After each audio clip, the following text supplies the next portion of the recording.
Today, my guest is Matt Hensler. He is an executive consultant at InSwing. He leverages revenue, marketing, and customer experience strategies to help companies identify, build, and grow initiatives while being human in the process, which makes you a perfect guest for us on this podcast. Matt, thanks so much for coming on the show. Of course, Andrew, it's great to talk to you always. So we're seeing a big movement towards humanizing marketing and content in the B2B world. And I was just curious, what's your take on that? How did you arrive in this world, and why do you think humanizing is so important? I think that, business is human, right? Like human interaction is kind of what drives us all. And I think the last couple of years in particular has really proven that. I think that over the last decade, marketing has tried to kind of take a different approach, which is a little bit more, scale and automation. And what we've learned is that can help, but you can't relinquish the human part of it. And so, people are understanding that still needs to get built in. In the B2B space, there's that adage of, people buy from people, relationships are important. And you can kind of replicate relationships through marketing to start them, but you can't avoid them completely, right? And that's what I think people are really finding, and that's why there's such a focus on, well, how do you build that human relationship into the work that you do? Because that's ultimately, it's through that connection that the sales happen, the business relationships get started, and how companies start to thrive together.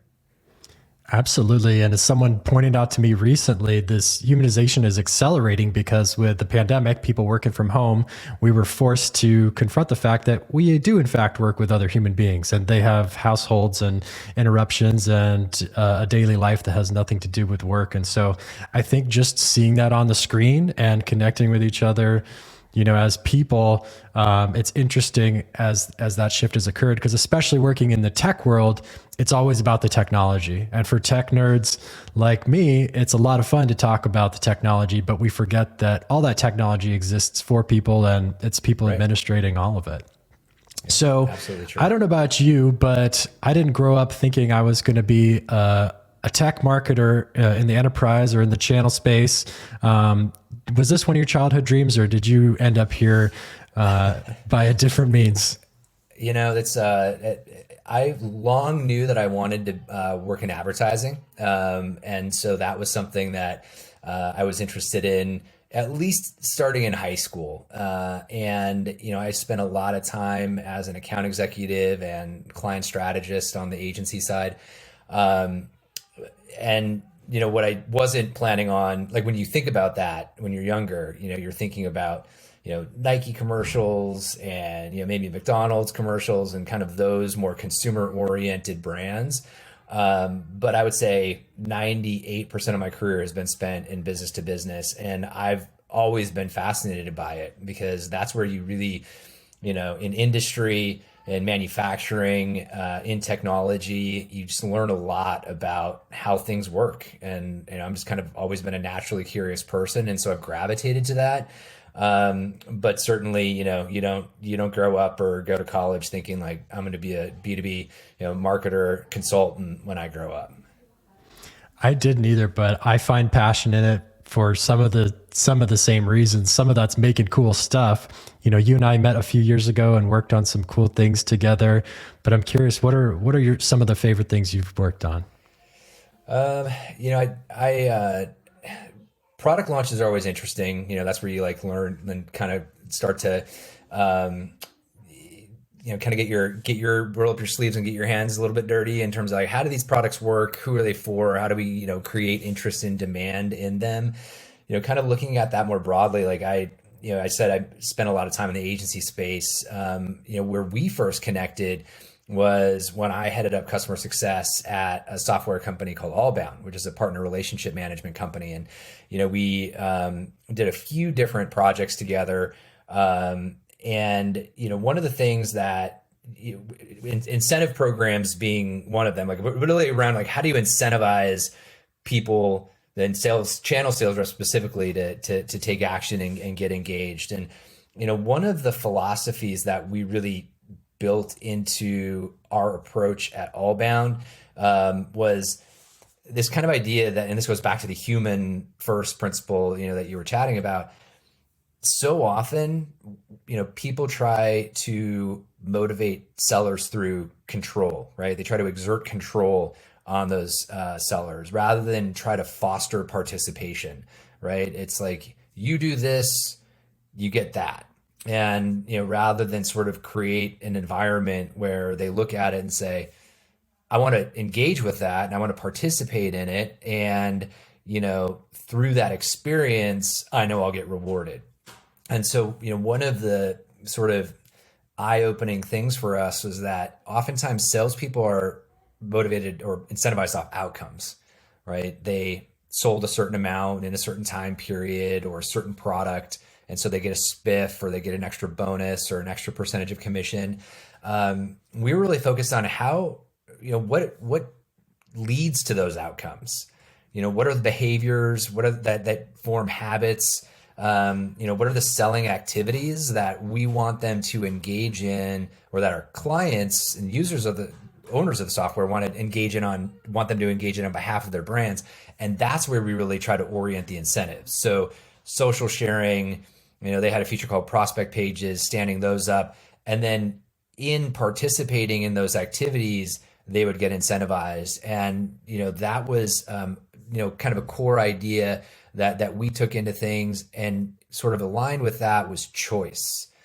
Too often, you're pretty active on LinkedIn, and I think I remember a comment you put out once, like, how many, branded thermal mugs do you have? And it's like, you can only have so many. You can only give away so many once you get them, and so like we.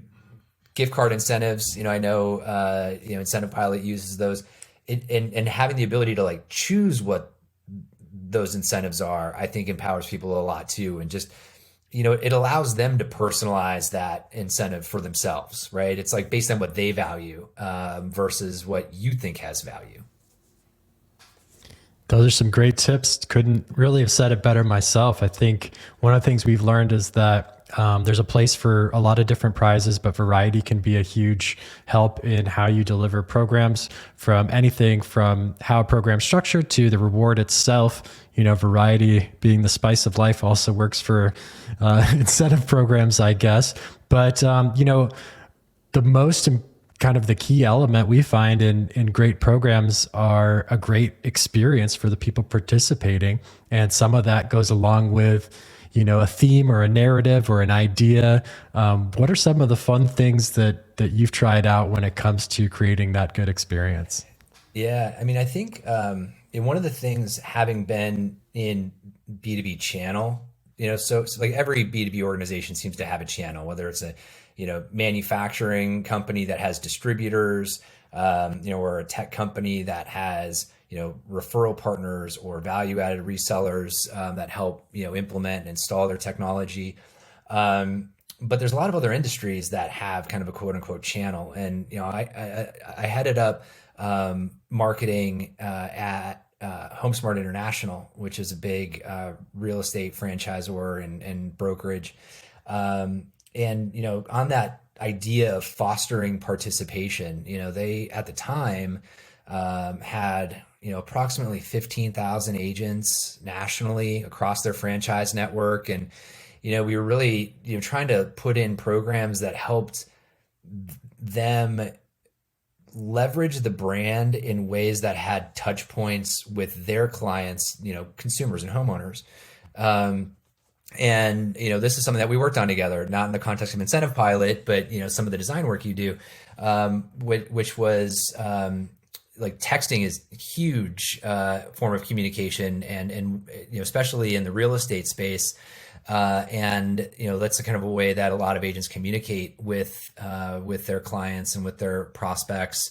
And so we sort of capitalized on that, and Apple had at the time just rolled out their iMessage stickers. And so we built a set, and we did so in a way that had sort of like a light touch with the HomeSmart brand, kind of like some recognizable components, without making them too specific to the brand. Because what we wanted to do is make sure that our agents had this resource and asset that they could use, that because a lot of times, agents like to have their own brand, right? They have their picture and their name on the sign.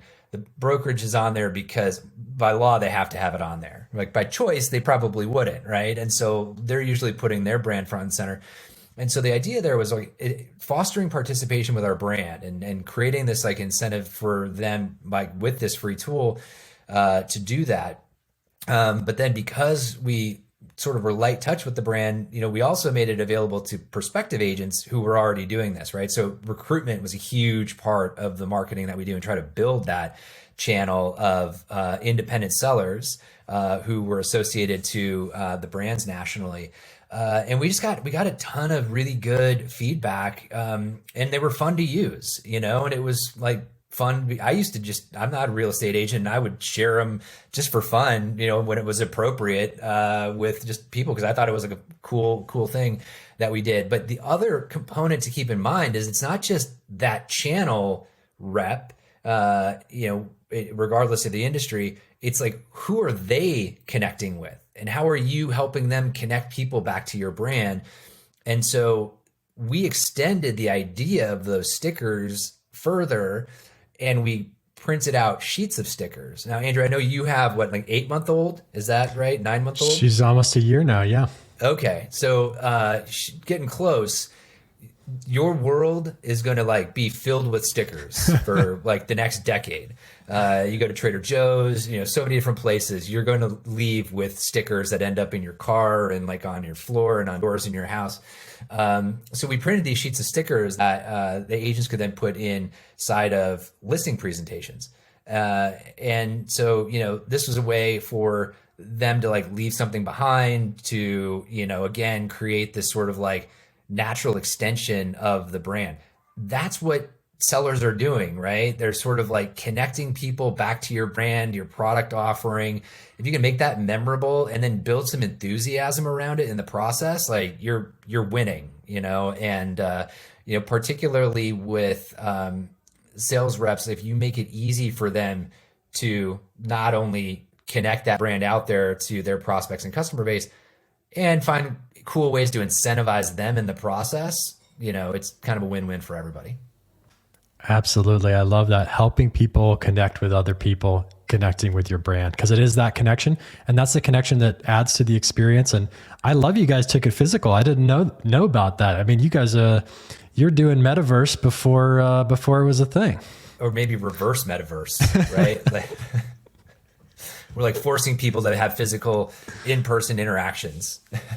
Yeah, I'm just trying to think of what the tech enterprise label for this will be. It'd be like the reverse verse hybrid sticker force, something like that. There you go. That would be the thing, like in the metaverse, creating stickers that people can then like peel off and stick on like digital documents. I don't know. It's going to be the next 10 years are going to be wild. I know that. Yeah, the next 10 episodes will be you and me brainstorming how to do this reverse NFT sticker thing. Yeah, exactly. And those are fun things that we actually saw, out there in the world. The one thing, being an agency person, you create a lot of ideas, right? And businesses in general, like they have a lot of ideas that end up sort of parked by the wayside. I always refer to them as the parking lot of ideas. I've been in so many meetings where someone, brings something up and, then it's like, that's great. And then everyone's eyes glaze over, like with overwhelm of there's no way we're going to get to that right now. Let's put it in the parking lot. Well, no one ever goes back to the parking lot to get those good ideas out. And that's actually where I've started to, work with companies, is like, let's shake loose those cool ideas and like figure out which ones still have merit and then bring them to the forefront. And, one other kind of fun project that I wanted to chat about was, like I would refer to as like the one that got away, right? One of the things that I wanted to use point out in my last example is like, you think through all of those different touch points. And, early in my career, like there was this eye-opening exercise where, the agency strategist that I learned a lot from, he we were working on a branding engagement and, drew a stick figure and then started to, list out all of the things that people think about when they think of marketing, website and brochures and things of that nature. And then started to list out all of the things like customer support and an office building and, the product itself and all of these different touch points that people have with your brand that oftentimes, unfortunately anymore, people don't think about as marketing as much. But it's definitely part of like the original, four P's of marketing.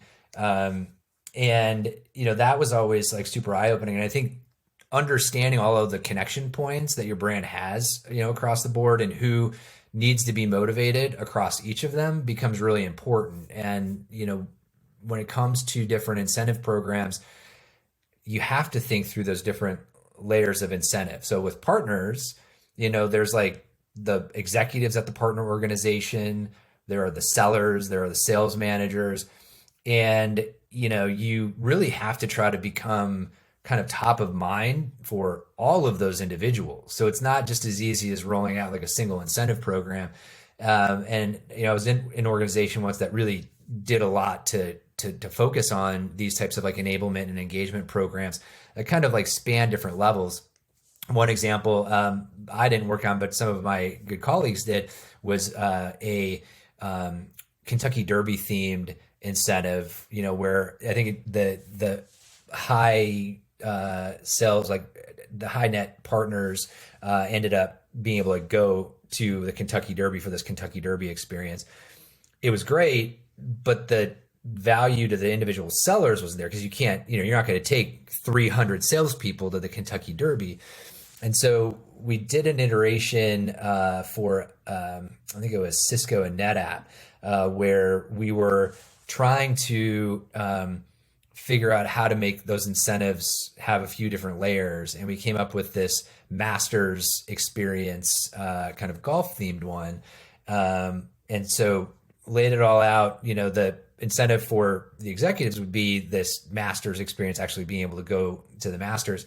But then, as we were kind of like working through the whole program, we had this idea of like, how do you span this program over, 9 weeks, 9 holes of golf? And, at that time, this was like over 10 years ago, the investment to create kind of like an individual game of, that could be fun for those sellers, kind of golf themed, definitely not golden tee, but kind of a more basic version of that. I think we just like never got that we could never like cross that big hurdle of how we're going to build that out. It would have been too big of an investment. Now these days I'm like, man, if there was only an organization who had the ability to create some very basic, but fun golf themed game. So just, if you know anyone like that, Andrew, it'd be great for you to kind of put something in their ear about it. I'll rack my brain and start building that time machine so we can go back and do it for you. Like, that sounds like a lot of fun. Yeah. And that's kind of it's like it's always one of the things that we talked about in preparation for this is just talking about some of these different examples as thought starters for whoever is listening, right? Because that, I think, being an ad person by background, kind of the proverbial ad guy, there's always this like saying of like, there's no such thing as an original idea, right? But, if anyone can take any of these ideas and either recycle them or it forms some other cool, brilliant way for them to engage their sales reps or their channel, I think we would have a big win from this conversation if that happened. Absolutely. And, maybe there's no new ideas, but there are remixes and there are new combinations. And I think something really important to kind of hit on when you're thinking about that golf game, and it could be super simple. And one of the big misconceptions about gamification is that I've got to mastermind this, psychological experiment that is going to trick someone into thinking they're playing a game when they're really working. And the reality is that, no, that's one, that's probably impossible. And 2, really hard. And 3, it's stupid. It's not necessary, because guess what's fun? A super simple little golf game. And if you can work in that super simple little golf game into an activity or into a program or into an experience of work, it's still helping move the needle on these things. And so I think helping people kind of not overthink gamification is a big goal for us this year. And I love the point you make about inspiring others, because it doesn't have to be complicated. It can be really simple to be really effective. That's such a fair point. And I think, too often we like to try to make things overly complex, right? It goes back to that idea of exerting the control. Like we want to create too many rules when, the simple outcome you want is for those reps to spend the time they need to learn the offer, for them to kind of elevate it in their awareness and in their conversations with their prospects. And part of the way you do that is to help create enthusiasm among those reps and those sellers for your brand. And, if they know that they can take a couple of, do the things that they need to be doing anyway to support their job, but have a little bit of fun in the process, again, that's almost all you need to do. And not try to make it overly complex, because again, the second they have to start reading like a sheet that explains all the rules, we don't like to do that. I mean, how often do we open up things and throw aside the directions because we just want to get right into the thing? We don't want to read directions. That's a great example. I'm going to remember that one. The way I think about it, that still puzzles me as I think about solving these problems, is that I love to learn. I love to learn new things. But if you are trying to force me to learn something, I'm not interested at all, right? And so what's that dynamic where it's kind of like eating vegetables or having a salad instead of the hamburger? It's like, I know it's good for me. And when I want a salad, I feel empowered to eat healthy. But if you're telling me I should eat a salad, I'm really going for the pizza. And there's some sort of strange human dynamic there. And adding some fun to the mix can really make it easier to choose the salad. Agree. Well, that's a whole different strategy, though. Just getting people to eat more salad. True.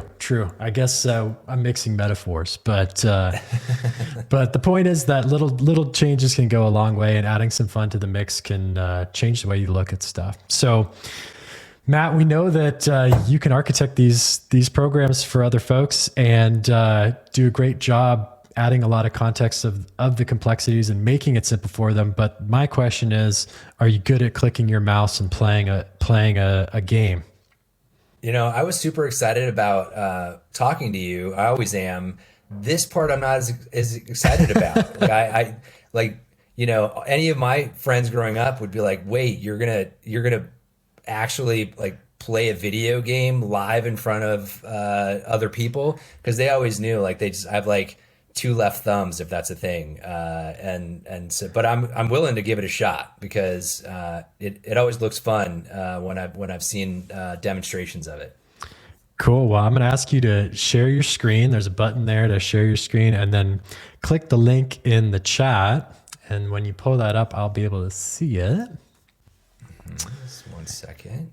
And just so everybody knows, this is a fair and level playing field, because none of our guests have played beforehand. Everybody's coming in cold. It's the slightly unpleasant part that we subject you to as a guest on this podcast. All right, here we go. This game is called Tap to Flap. Did I really just lose that quickly?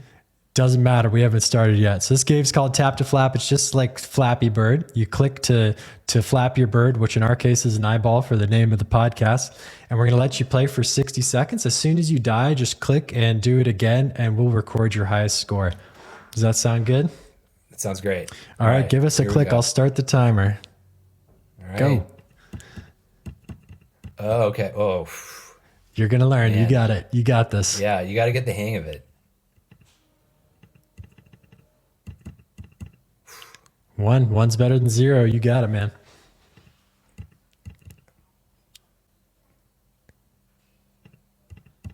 This is Are you on a laptop?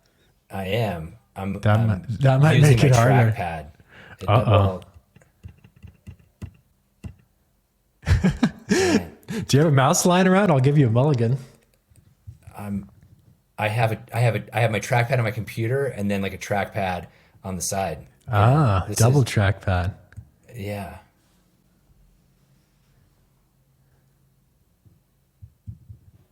I told you I wasn't lying. No, you My weren't. 10-year-old would be embarrassed for me right now.